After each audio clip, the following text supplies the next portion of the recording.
Welcome to As the Key Turns. I'm David Lehman, and today I wanted to talk about weapons, guns, bombs in prison. How do they get there? How are they made? Well, pretty easily actually. Let's talk about bombs first. We have people way back in the late 80s and early 90s that were, like, for lack of a better term, the mad bomber. And this one guy sent an actual active bomb to the judge that sentenced him. Tried to blow the guy up. How did he make it? Well, coffee creamer. You know the coffee creamer that came in the MREs that the military issued, or the old C-rats that the military issued? Same stuff. Little package of thing so big. Coffee creamer. Non-dairy coffee creamer. And if you mix the proper proportion of copy paper, remember the old copy paper? You used to put a couple of pieces of paper with this black thing in between, and then when you typed it, it made a copy. Back before copying machines, you know, when you're really old like me, before they had, you know, laser jet printers and all that stuff, they had to use typewriters and copy machines. And back in the 80s and early 90s and stuff, when I started working in the penitentiary, that's what we did. We gave the inmates typewriters, copy paper, and paper. And of course, in the morning they got these little packages of coffee creamer. And if they mixed it in the right proportion, because, you know, they knew how to do that, because they got to study chemistry. Because, you know, a guy doing 3 and 4 life sentences is going to be rehabilitated if he studies chemistry. And why would he use it to devise a explosive? I mean, why would he do that, right? Just to blow up other people? Yeah, okay. So this one guy sent a bomb that did not detonate when the secretary opened it. And so she survived because of that. They called the bomb squad in, and they figured out where it came from, because they make you put the return address on it. And if you send a letter to a judge or a lawyer or someone in the legal profession, they don't search the thing, because it's legal mail, and you have a right to privacy in your legal affairs. So they just sent the bomb on. Well, when they came and they searched the inmate's cell, he had more bombs and more components to bombs inside of it. We had a guy, he was a Cuban. He was a former member of the Cuban military. So I guess he was a Cuban veteran. And he was a total jerk, and he used to do really annoying things, at least as far as the other inmates were concerned. I didn't care. Make all the noise you want. Stay down there and scream all day. Well, he would do that, and it would annoy the other inmates. And he'd tell them to knock it off, quit making them damn slapping noises on the wall, and quit screaming half the night and shit like that. So he didn't. So one day, we made him an orderly, so he would shut up. And one day, while he was up walking back and forth, this guy says, "Hey man, would you come here and get this?" And he puts this thing up on the bars. And the inmate went over to look at it. Just when it detonated, it exploded in this guy's face. And there was a screw and some, like, you know, nuts that go on the end of a bolt, that kind of thing, inside of it for shrapnel. And one of these hit him in the eye and destroyed it. I mean, his eye was worthless after that, and they ended up taking it out. And he didn't even get a glass eye. They just put like a patch over this awful hole in his face. And it tore up his face and some other stuff. I was there when that happened in the cell house and heard the explosion and stuff, and ran down there and seen all this smoke and paper everywhere. What the guy had done is he'd taken that coffee creamer and copy paper formula and basically made a giant firecracker or a pipe bomb, however you want to say it. He rolled paper really tight and glued it together, because we give them glue too, because God knows you got to give the inmates glue and tape and all these other things to make really good, effective bombs and guns. They made zip guns too. They left one end of this bomb open, and they would shoot a screw or a nut or any piece of metal that they found or was able to cut off of something, and that would make their bullet, or even a stone and make a bullet, and they would try to shoot us occasionally. Nobody really cared about that because, you know, I'm just a prison guard, and, you know, it's just part of the risk. Now, when they tried to shoot the captain one time, oh, I have a big deal over that. And one time they tried to shoot the assistant warden or the associate warden, big deal over that too, because, you know, he's not like a regular guy. So, you know, they had their tiers of things that they were willing to worry about. Now, with the judge, the federal judge almost got blown up. Oh, man, that was a big deal. That embarrassed everybody. The warden was upset. The captain was pissed off. You know, everybody was angry at this guy because he almost blew up a federal judge. That would have made the prison look really bad, that an inmate serving time in the Supermaximum, the end-of-the-line prison, in the end-of-the-line unit, was sending out bombs to judges and killing them. Wouldn't that have been something? Well, he didn't actually get to kill anybody, but he wanted to. He wanted to do like the Unabomber did. And, you know, the guy got the books that we gave him, and he used the knowledge that we gave him to blow up people. Great. We gave them everything that they used to use as weapons. They even had inmates that made bows and arrows, pretty effective. They made lances, like a long thing that they could screw together, put a really sharp tip on it of glass so that, you know, gets stuck in the throat with a chunk of glass on the end of a long spear.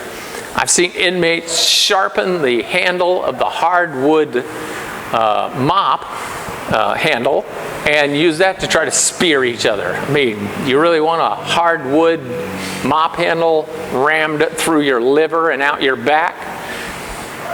Happened at USP Marion. Happened at the guy got a piece of glass stuck in his throat at the end of that long spear too.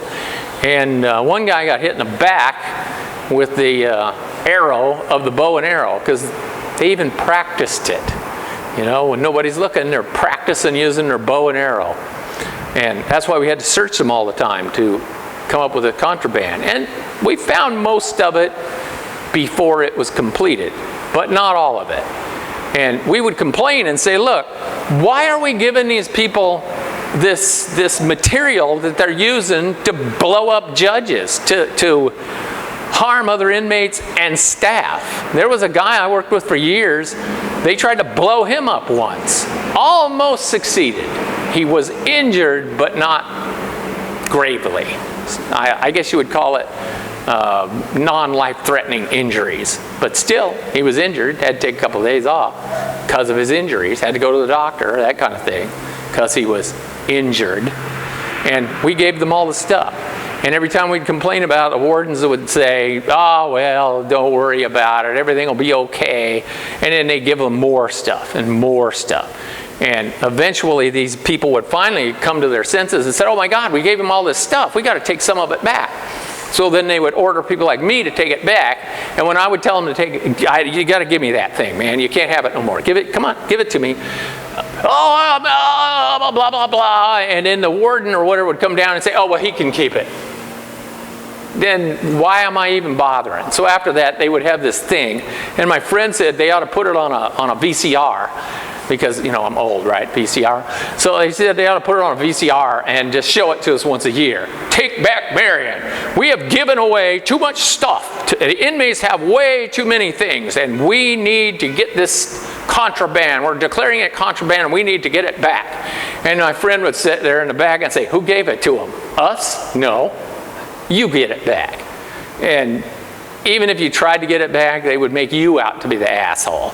They would say things like, well, you can't give inmates all the toilet paper they want. You have to give them one roll, and they give you the little tube back, and then you can give them another roll. Well, one time the warden came down and said, I don't know why you guys are doing it that way. I said, fine, we ain't doing it that way no more. So I took the big giant cases of toilet paper that they gave it, opened it up, pushed it out onto the range, and told the inmates, hey man, when you're out, get all you want. All you want. Get it all. Take the whole case and put it in your cell if you want to. Oh, okay. And some people did that. And then the warehouse said, oh my God, the amount of toilet paper usage has skyrocketed. We can't afford to pay for all this toilet paper. Really? You're the one that said give it to them, so that's all I'm going to keep doing. Just keep giving it to them, all they want. I'm not going to irritate them because you want to save a couple of dollars. After you told them, give them what they want. All right, I did. Then you start complaining about the budget. Yeah? You should have thought of that before you told me give them all they want in front of the inmates. So you're trying to make me, oh, he's the asshole, that guy right there. He won't give it to you. I would give it to you, but that asshole won't do it. Fine, I'll give him the whole case. I'll give him every case we got. Told all the damn other cell houses, give it all to them. We all started doing it. Then they'd run out. And then the inmates would say, oh my God, I got to get even more toilet paper because these people run out. So then they're hoarding it. They use whole rolls of toilet paper to wipe their floor with. They dip it in their toilet, an entire roll of toilet paper, wipe the floor with it, and throw it away. And then 2 hours later, they want to wipe the floor. They get out another roll and do the same thing. The soap that we give them, they got to have 1 bar in each hand. And then they take a shower that way and throw the 2 bars away. And then we give them all the soap they want. See? That's how the place worked.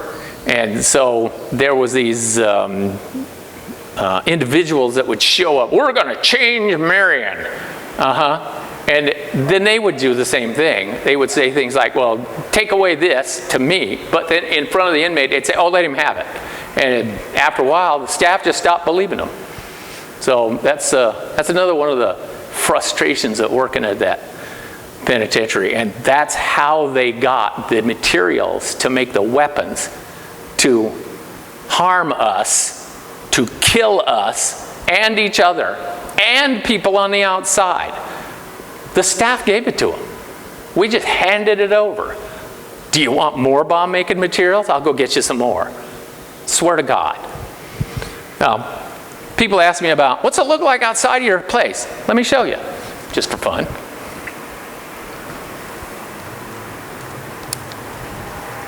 Now, here's the highway in front of my place, and here's all kinds of, what do you want to call it, the village, the town. Way over here, if you can see it in the background, is a blue roof. That's owned by ExxonMobil. They were going to build a really cool helicopter place to land and take off, but they decided not to. So they wasted, I don't know, looks like a couple of $3 million or something there. And here, I'll let you look out of my kitchen window, which is a much more interesting thing if you ask me, because this is the village. So here it is. Here's our village. And this is my brother-in-law's place. You know, the one that looks like the junkyard down there. And that's his big green roof. Just thought that you people would be interested. If you can look out there on that road, you'll see some big brown blobs. And that is cow feed. They're feeding cows that way. So let's see if I can zoom in on some of that. Oh, there we go. Good. Let me see. There you go. See the brown feed next to that's a house right next to the brown feed. The people that live there have 2 little kids, and they live in that little shack that you're looking at right now. So it's a husband and wife and 2 children, a boy and a girl, and they've been living there for, oh gosh, it's been several years now, 4 or 5 years, 5 years, maybe more. And you can see some people walking around there. That's my sister-in-law who's shoveling the cow feed. You can't hardly see her, but my sister-in-law is out there shoveling cow feed into that big blue barrel, and she's going to roll it back there to feed her cows. And way down the line there, probably just a speck to you guys, is another guy standing next to the other pile of cow feed, and that's my brother-in-law who has milking cows. And I've had videos of them in the past, and you could see them too. And here's some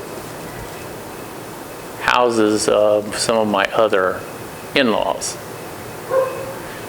Okay, just thought I would give you that little quick tour from up here what things look like. And thank you for watching, and if you've been here this long, subscribe if you haven't already done it, and hit the thumbs up button. Swear it will not kill you. And thank you very much.